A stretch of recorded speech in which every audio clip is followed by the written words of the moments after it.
En una fresca mañana del año 1054, un hombre de aspecto solemne cruzó las inmensas puertas de Santa Sofía, el corazón espiritual de Constantinopla. Sin emitir palabra alguna, se aproximó al altar central durante una ceremonia religiosa. Dejó un manuscrito cuidadosamente enrollado y, sin mirar atrás, se retiró con paso firme. Aquel documento no era una simple carta. Contenía una declaración de excomunión que sellaría una de las divisiones más profundas en la historia del cristianismo. ¿Cómo es posible que dos corrientes de una misma creencia, que compartían oraciones, santos y el legado de los apóstoles, terminaran separadas por una grieta de 1000 años? ¿Qué fuerza fue tan potente como para fracturar una religión en dos caminos distintos? Por un lado, el cristianismo occidental, liderado por el Papa en Roma, y por otro, la ortodoxia oriental guiada por patriarcas influyentes en ciudades sagradas del este. Esta no es la historia de un simple malentendido. No fue un error aislado, ni una pelea entre líderes con egos inflados. Lo que ocurrió fue el resultado de siglos de desacuerdos acumulados, influencias culturales incompatibles, visiones teológicas divergentes y ambiciones de poder nunca resueltas. La separación fue tan profunda que sus ecos aún se sienten en la configuración espiritual del mundo moderno. Al principio, el cristianismo no tenía un centro de autoridad único. Durante los primeros siglos, la fe cristiana era una red de comunidades esparcidas, conectadas por su devoción común a Cristo, pero organizadas de forma independiente. Sin embargo, cuando el emperador Constantino legalizó el cristianismo en el siglo IV, no segundo, se inició una transformación monumental.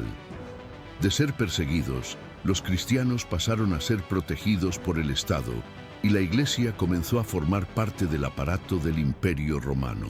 Este cambio político provocó también un reordenamiento religioso.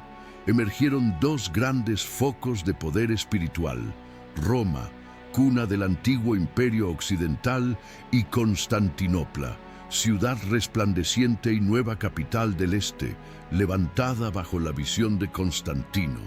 Ambas ciudades se convirtieron en símbolos de autoridad religiosa, pero también en polos de competencia silenciosa. Mientras el obispo romano se afirmaba como el heredero espiritual directo del apóstol Pedro, las iglesias orientales funcionaban de forma más democrática, con varios patriarcas en Constantinopla, Antioquía, Jerusalén y Alejandría, compartiendo autoridad en conjunto. Desde muy temprano quedó claro que unidad no era sinónimo de armonía.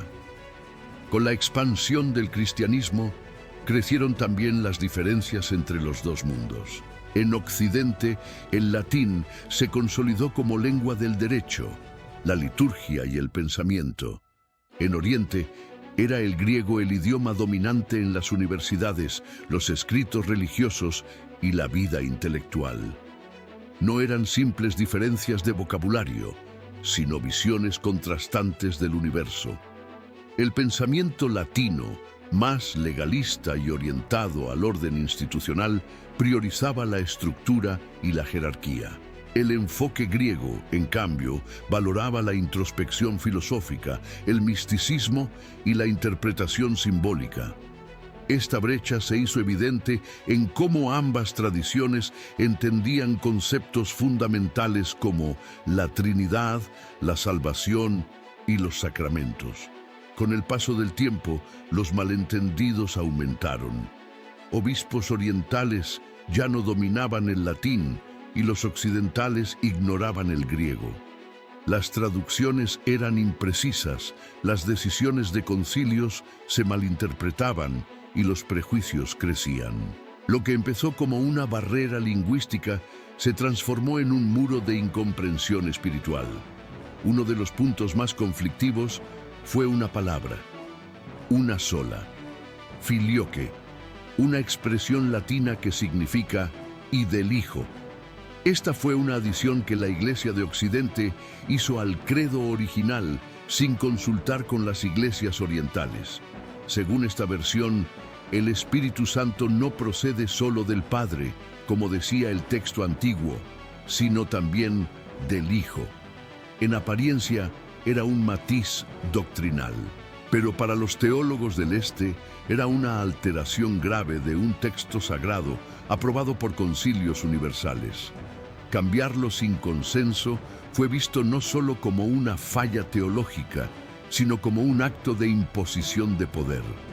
En el Este, el filioque representaba la arrogancia unilateral de Roma. En el Oeste, era un intento legítimo de defender la divinidad del Hijo. El asunto ya no era solo qué se creía, sino quién tenía la autoridad para definir las creencias. En Roma, el obispo fue ganando poder y prestigio, identificado como el sucesor de Pedro, a quien Cristo habría confiado la guía de la Iglesia. Esa interpretación se tradujo en una reclamación de supremacía universal sobre toda la cristiandad. En contraste, las iglesias orientales respetaban al Papa como una figura honorable, pero rechazaban la idea de que un solo hombre pudiera tener control absoluto sobre todos los cristianos. Allí, las decisiones se tomaban en consejo, valorando el consenso entre patriarcas. Para ellos, ningún obispo tenía autoridad divina sobre los demás. La tensión aumentó cuando los papas empezaron a intervenir en asuntos orientales, enviando órdenes y dictando posturas sin diálogo previo. Para los líderes del Este, cada acción era una amenaza directa a su soberanía espiritual. No era una simple disputa eclesial, era una lucha por el alma misma de la Iglesia. A todo esto se sumó el peso de la política. Tras la caída del Imperio Romano de Occidente en 476, Roma quedó bajo la tutela de reinos germánicos, mientras Constantinopla se mantuvo como la capital del poderoso Imperio bizantino. En Roma, el Papa asumió un papel estabilizador en medio de la crisis. En Bizancio, el emperador tenía una función doble: líder civil y cabeza religiosa, en un sistema conocido como cesaropapismo. Esa diferencia estructural alimentó aún más la desconfianza. En Occidente, se veía al emperador bizantino como un político que se metía en asuntos de fe. En Oriente, se sospechaba que el Papa quería reemplazar al emperador y gobernar sobre todos. La coronación de Carlomagno como emperador del Sacro Imperio Romano en el año 800 fue una bofetada simbólica para Constantinopla, que aún se veía como la legítima heredera de Roma. Con dos imperios coexistiendo y dos visiones del cristianismo en pugna, el choque era inevitable. Y llegó en 1054, cuando el Papa León IX envió al cardenal Humberto de Silva Candida a Constantinopla. Su misión era resolver tensiones con el patriarca Miguel Cerulario, quien había cerrado iglesias latinas y criticado duramente sus costumbres litúrgicas. Las reuniones fueron tensas y breves. Humberto, convencido de la supremacía romana, exigió sumisión. Cerulario, firme en la independencia oriental, rechazó cualquier imposición. Sin acuerdo posible, el 16 de julio de 1054, en plena liturgia, Humberto dejó sobre el altar una bula de excomunión, declarando hereje al patriarca. Días después, Cerulario respondió con su propia excomunión contra los enviados papales. Aunque nadie lo vio en ese momento como una ruptura definitiva, aquel gesto fue el punto de no retorno. Lo que se había fracturado lentamente durante siglos, ahora se rompía de forma oficial. El cristianismo, hasta entonces unido, se dividía ante los ojos del mundo. Tras aquel impactante episodio en 1054, no estalló una guerra abierta entre cristianos del Este y del Oeste. No hubo batallas sangrientas ni cruzadas internas por esta división específica, pero sí se instauró una separación persistente, silenciosa y duradera. Las excomuniones que simbolizaban esta ruptura permanecieron intactas durante siglos. No fue sino hasta 1965, casi 1000 años después, que el Papa Pablo VI y el patriarca Atenágoras se dieron un histórico abrazo en Jerusalén y levantaron mutuamente las censuras. Pero para entonces, el quiebre ya se había asentado tan profundamente que era parte del paisaje espiritual del cristianismo. A lo largo de la historia, ambas iglesias tomaron rutas divergentes, reflejando no solo diferencias de doctrina, sino también de identidad. La Iglesia de Roma consolidó una estructura jerárquica centralizada, con el Papa como vértice de poder y guía doctrinal. Mientras tanto, las iglesias orientales optaron por un modelo más horizontal, compuesto por patriarcados independientes que compartían la misma fe, pero no una figura única de autoridad. Intentos de reconciliación no faltaron.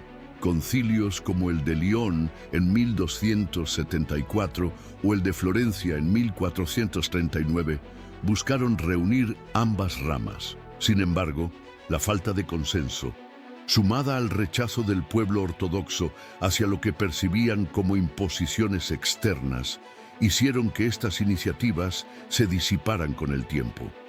La división del 1054 no solo fracturó una institución religiosa, partió en dos visiones del mundo, formas distintas de comprender a Dios, de celebrar la fe, de vivir la espiritualidad.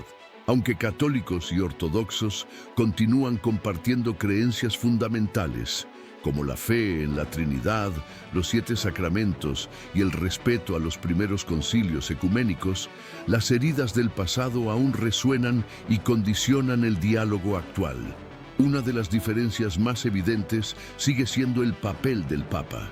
En la Iglesia Católica, él es considerado el pastor supremo, con autoridad doctrinal infalible en cuestiones de fe y moral. En cambio, para la tradición ortodoxa, el obispo de Roma es simplemente uno entre los 5 patriarcas históricos, sin poder sobre los demás. A esto se suma la aún polémica cuestión del filioque, aquella famosa expresión añadida al credo por Occidente.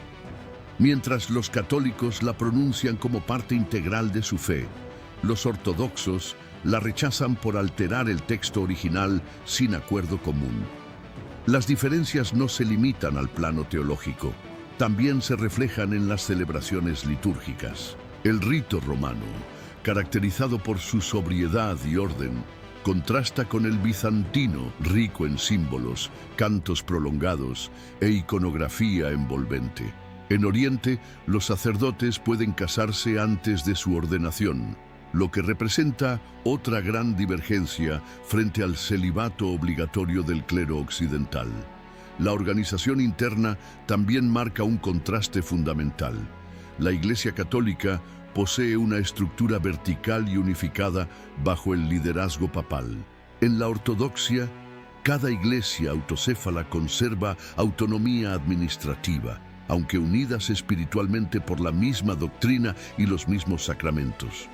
Son dos formas distintas de vivir la unidad, una mediante centralización, la otra mediante comunión entre iguales. A pesar de todo, hay algo que no se ha perdido: el respeto mutuo. Aunque los caminos se separaron, ambas tradiciones aún se miran con una mezcla de distancia, nostalgia y esperanza. El cisma de 1054 no fue un estallido repentino, sino una larga gestación de desencuentros culturales, religiosos y políticos. Cada diferencia, cada malentendido, fue un ladrillo más en un muro que dividió a comunidades que una vez compartieron el mismo cáliz. Hoy en día, ese muro ya no es tan alto. La excomunión se levantó, sí, pero el proceso de sanación sigue en marcha. Se han dado pasos importantes, reuniones de alto nivel, iniciativas ecuménicas, encuentros entre fieles.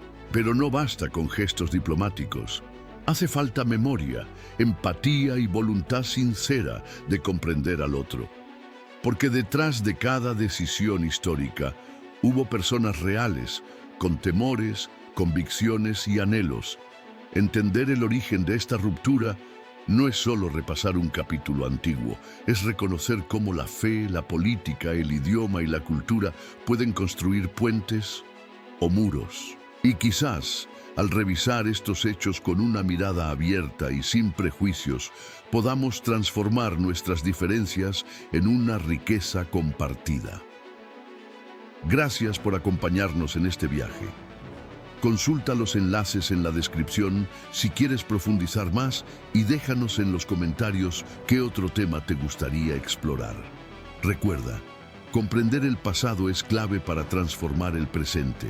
Suscríbete al canal y nos vemos en el próximo episodio.